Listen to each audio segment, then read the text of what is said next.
অগ্নিকাণ্ডের পর নড়ে চড়ে বসেছে কলকাতার প্রশাসন। দ্রুতই দেশে আনা হবে বাংলাদেশিদের মরদেহ।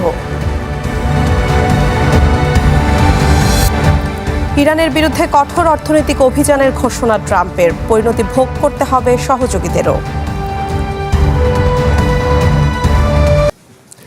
কলকাতায় হোটেল শিখাইরে অগ্নিকাণ্ড, প্রাণহানির ঘটনায় ৩ জনকে গ্রেপ্তার করা হয়েছে। এর মধ্যে আছে হোটেল ইজারাদারও।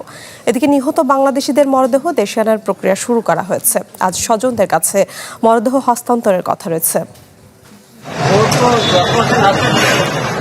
মির্জা গালিব স্ট্রিটের ৫তলা ভবনের ৩য় তলায় ঘুপচি ৫ রুম নিয়ে চলছিল হোটেল শিখাইন। এখানেই মঙ্গলবার গভীর রাতে আগুনে প্রাণ হারান ৯ জন। তাদের ৭ জন বাংলাদেশি।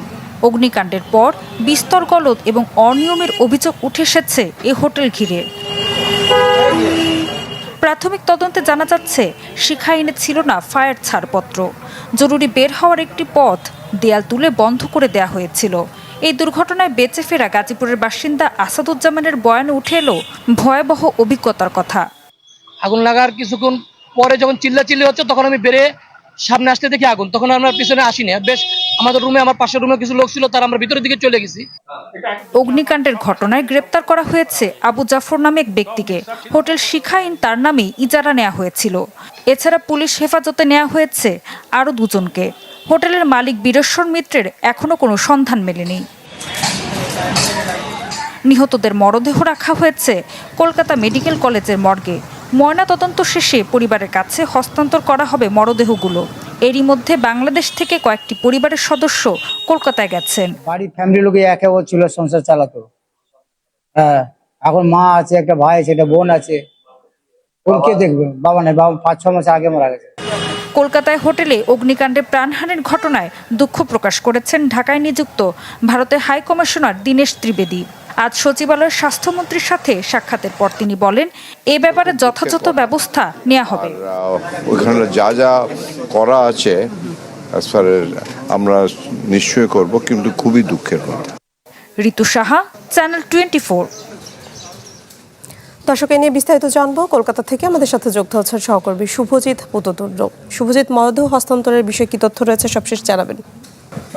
মিলা, যে ২ জন, মোট ৯ জন নিহত হয়েছিলেন আপনারা জানেন এই ঘটনায়, অগ্নিকাণ্ডের ঘটনায়। তার মধ্যে ২ জন ভারতীয় ছিলেন। তার মধ্যে একজন ছিলেন যোগনারায়ণ আগরওয়াল, তিনি শিলিগুড়ির বাসিন্দা, ৬৮ বছরের বৃদ্ধ। তার দেহ কিছুক্ষণ আগে তার ভাতিজি তিনি কিন্তু রিসিভ করেছেন। এবং আরেকজন সন্দীপ পাসওয়ান, যিনি এই হোটেলেরই কর্মচারী ছিলেন, তার দেহ কিন্তু রিসিভ করা হয়েছে। কিছুক্ষণের মধ্যে সন্দীপের দেহ হয়তো তার পরিবারের লোকজন নিয়ে যাবে তার মরদেহ নেওয়ার জন্য। এখনো হাসপাতালে গাড়ি এসেছে, সেই গাড়িতে কিছুক্ষণের মধ্যে তার দেহ তোলা হবে। আরেকটি কথা, সেটা হচ্ছে বাংলাদেশি যে ৭ জন রয়েছে, এই ৭ জনের মধ্যে কিন্তু এখন একজনের পোস্টমর্টম, সেটার কিন্তু কাজ চলছে। ফলে একটা জিনিস পরিষ্কার, এখন তো ভারতীয় সময় ৪:৫-১০ হয়ে গিয়েছে, আর ১ ঘন্টা পোস্টমর্টমের কাজ চলবে। বলা যেতে পারে যে আজকে পোস্টমর্টমের কাজ যে বাংলাদেশি যে ৭ জন, তাদের হয়তো শেষ হবে, কিন্তু দেহ নিয়ে যাওয়ার ক্ষেত্রে কিন্তু বেশ কিছুটা জটিলতা দেখা দিচ্ছে। কারণ ৬টার মধ্যে বর্ডার বন্ধ হয়ে যাবে। এখান থেকে যদি এরপরে যে প্রসিডিওরগুলো রয়েছে, এই প্রসিডিওর সম্পন্ন করে একদম সীমান্ত পর্যন্ত নিয়ে যেতে যে দীর্ঘ সময় লাগবে, এই সময়টা কিন্তু বেশ অনেকটা। এবং পাসপোর্ট ক্লিয়ারেন্সের বা এই ময়নাতদন্ত শেষে তার যে ময়নাতদন্তের রিপোর্ট, সেটাও কিন্তু জমা করতে হবে এফআরআর অফিসে এবং হাই কমিশনে। এই ময়নাতদন্তের রিপোর্ট সেটা পুলিশ হয়ে যতক্ষণে আসবে, সেটাও একটা দীর্ঘমেয়াদী সময়। ফলে মনে করা হচ্ছে আজকে হয়তো দেহ যাবে না। যদি যায় সেক্ষেত্রে স্পেশাল পারমিশন লাগে, 2 পারের ক্ষেত্রেই স্পেশাল পারমিশন লাগবে। এই স্পেশাল পারমিশনের জন্য কিন্তু কিছুক্ষণ আগেই বৈঠকে বসেছিলেন দূতাবাসের কর্মীরা এবং দূতাবাসের যারা আধিকারিকরা, তারা বৈঠকে বসেছিলেন। সেখানে তারা একটা দীর্ঘ সিদ্ধান্ত নিয়েছে। সেই সিদ্ধান্তটা হয়তো কিছুক্ষণের মধ্যে হয়তো জানা যাবে। এখনো তারা জানায়নি কোনো সিদ্ধান্তের কথা। তবে আর কিছুক্ষণ পরে হয়তো বোঝা যাবে যে ময়নাতদন্ত শেষ করে যে তারা কি সিদ্ধান্ত নিতে চলেছে। তবে এফআরআর তরফে একটা জিনিস নিশ্চিত করা হয়েছে, এফআরআর যে ক্লিয়ারেন্স, সেটা তারা আজকে যে কোনোভাবেই তারা আজকে এই এফআরআর ক্লিয়ারেন্স তারা সেটা করে দেবে। তবে আর একটা জিনিস পরিষ্কার, সেটা হচ্ছে কি, এই যে ঘটনা, এই দুর্ঘটনার ফলে নিউ মার্কেটের যে 9টা হোটেলকে একেবারে কারণ দর্শানোর নোটিশ দেওয়া হয়েছে। শুধু নিউ মার্কেট না, বাংলাদেশিরা মূলত কলকাতার পরে দ্বিতীয় যেটা সবচেয়ে বেশি জায়গা আসে, সেটা কিন্তু শিলিগুড়ি, দার্জিলিং জুড়ে এই সব হোটেলে আজকে দিনভর রেট চলেছে। এবং দিনভর এইখান থেকে প্রায় শতাধিক হোটেল চিহ্নিত করা হয়েছে যাদের ফায়ার লাইসেন্সের গলদ ছিল, যাদের কোনো রকম রকম ত্রুটি বিচ্যুতি আছে লাইসেন্সের, তাদের চিহ্নিতকরণের যে কাজ সেটা শুরু হয়েছে। প্রত্যেক জেলাকে নির্দেশ দেওয়া হয়েছে তারা যেন এই হোটেল চিহ্নিত করা হয়। কলকাতার মধ্যে মোট 3400টি হোটেলকে চিহ্নিত করা হয়েছে, যেগুলোর ফায়ার অডিট সম্পন্ন করতে হবে। মাত্র 300টির কাছাকাছি ফায়ার অডিট সম্পন্ন করা হচ্ছে।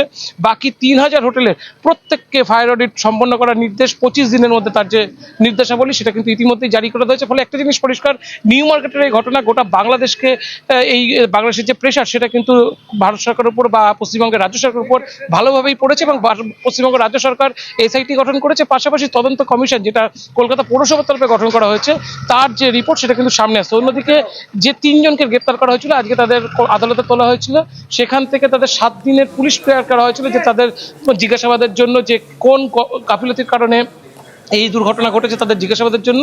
সেখান থেকে কিন্তু 7 দিনের যে পিরিয়ড সেটা কিন্তু বিচারক অ্যাকসেপ্ট করেছে, এবং 7 দিনের মতোই তাদের হেফাজতে নেওয়ার যে কাজ সেটা কিন্তু সম্পন্ন হয়েছে। মিলা। জি শুভজিৎ, ধন্যবাদ আপনাকে। সব কলকাতা থেকে সহকর্মী শুভজিৎ পুততুণ্ড আমাদের সাথে যুক্ত হয়েছিলেন। ইরানের বিরুদ্ধে ইতিহাসের সবচেয়ে কঠোর অর্থনৈতিক অভিযানের ঘোষণা দিয়েছেন মার্কিন প্রেসিডেন্ট ডোনাল্ড ট্রাম্প। হুঁশিয়ারি দেন, তেহরানের সাথে যারা বাণিজ্য করবে চরম পরিণতি ভোগ করতে হবে তাদের। ট্রুথ সোশ্যালে দেয়া পোস্টে ট্রাম্প মন্তব্য করেন, একটি চুক্তিতে পৌঁছানোর সুযোগ হাতছাড়া করেছে ইরান। ফলে তাদের অর্থনৈতিকভাবে একঘরে করার সিদ্ধান্ত ওয়াশিংটনের। মিত্র দেশের উদ্দেশ্যে তিনি বলেন, ব্যাংক, বিমানবন্দর বা অন্য কোনো মাধ্যমে ইরানকে সাহায্য করা যাবে না। অবিলম্বে বন্ধ করতে হবে তেল চোরাচালান, অর্থ স্থানান্তর ও ছায়া প্রতিষ্ঠানের কার্যক্রম। ফিলিস্তিনিদের মৃত্যুদণ্ড কার্যকরের জন্য ফাঁসির মঞ্চ নির্মাণ করছে ইসরায়েল। দেশটির জাতীয় নিরাপত্তা মন্ত্রী ও উগ্র ডানপন্থী রাজনৈতিক ইতামার বেন গাভির নির্মাণাধীন সেই স্থাপনা পরিদর্শন করে এর বিভিন্ন অংশের ছবি প্রকাশ করেছেন। বেন গাভির বলেছেন, মৃত্যুদণ্ড কার্যকরের দৃশ্য ভুক্তভোগীদের পরিবারের সদস্যদের দেখার সুযোগ রাখা হবে। তিনি দাবি করেন, যুক্তরাষ্ট্রসহ বিশ্বের অন্যান্য দেশেও এ ধরনের ব্যবস্থা প্রচলিত রয়েছে। এই স্থাপনা নির্মাণের উদ্যোগ এমন এক সময় নেওয়া হয়েছে যখন ফিলিস্তিনিদের বিরুদ্ধে মৃত্যুদণ্ডের বিধান কার্যকর করার জন্য ইসরায়েলে নতুন আইন পাশ করা হয়েছে। 2026 সালে 30 মার্চ ইসরায়েলি পার্লামেন্ট নেসেট পশ্চিম তীরে সামরিক আদালতে বিচার হওয়া কোনো ফিলিস্তিনি ইসরায়েলি নাগরিককে হত্যা করে এমন সন্ত্রাসী কর্মকাণ্ডের দোষী সাব্যস্ত হলে মৃত্যুদণ্ড দেওয়ার আইন অনুমোদন করে। আইন অনুযায়ী মৃত্যুদণ্ড কার্যকরের পদ্ধতি হবে ফাঁসি। চূড়ান্ত রায় হওয়ার 90 দিনের মধ্যে তা কার্যকর করার বিধান রাখা হয়েছে। বিশেষ পরিস্থিতিতে প্রধানমন্ত্রী সর্বোচ্চ 180 দিন পর্যন্ত মৃত্যুদণ্ড কার্যকর বিলম্বের অনুরোধ করতে পারবেন। ইরান উপসাগরীয় আরব দেশগুলোর মাঝ দিয়ে বয়ে যাওয়া হরমুজ প্রণালীকে যুক্তরাষ্ট্রের ভূখণ্ড হিসেবে ঘোষণা করেছেন দেশটির প্রেসিডেন্ট ডোনাল্ড ট্রাম্প। এর জবাবে যুক্তরাষ্ট্রের অঙ্গরাজ্য ক্যালিফোর্নিয়াকে নিজেদের নতুন ভূখণ্ড হিসেবে ঘোষণা করেছে ইরান।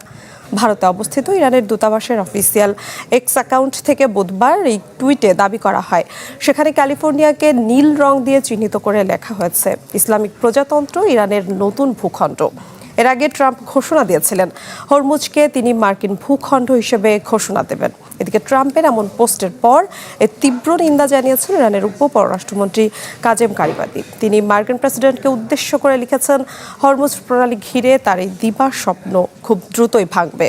ক্যালিফোর্নিয়ার লস অ্যাঞ্জেলেস শহরে ইরানের বাইরে ইরানি বংশোদ্ভূত সবচেয়ে বেশি মানুষ বাস করেন। সেখানে প্রায় 1,41,000 ইরানি বংশোদ্ভূত মানুষ রয়েছেন।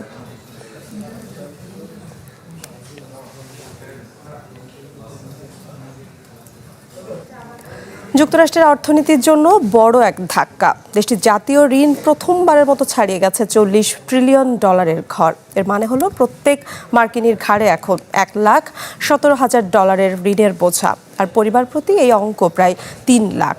এই বিশাল ঋণ চীন, জার্মানি, জাপান, যুক্তরাজ্য, ভারতের মোট অর্থনীতির সমান। যুক্তরাষ্ট্রের জাতীয় ঋণ প্রথমবারের মতো $40 ট্রিলিয়ন ছাড়িয়েছে। প্রতি মার্কিন নাগরিকের মাথায় এখন ঋণের ভার $1,17,000, পরিবার প্রতি $2,97,000। পিটার জি পিটারসন ফাউন্ডেশনের হিসাবে এই অঙ্ক চীন, জার্মানি, জাপান, যুক্তরাজ্য ও ভারতের মোট অর্থনীতির সমান। 2017 সালে ট্রাম্পের প্রথম শপথের সময় ঋণ ছিল প্রায় $20 ট্রিলিয়ন। এক দশকে সেটি দ্বিগুণ। কোভিড পরবর্তী 2 বছরে এসেছে এর 1/3। বাইডেন প্রশাসন যোগ করেছে $8.5 ট্রিলিয়ন। 2016 সালে ট্রাম্প 8 বছরে ঋণ মুক্তির প্রতিশ্রুতি দিয়েছিলেন। অথচ তার 2 মেয়াদে ঋণ বেড়েছে প্রায় 12 ট্রিলিয়ন।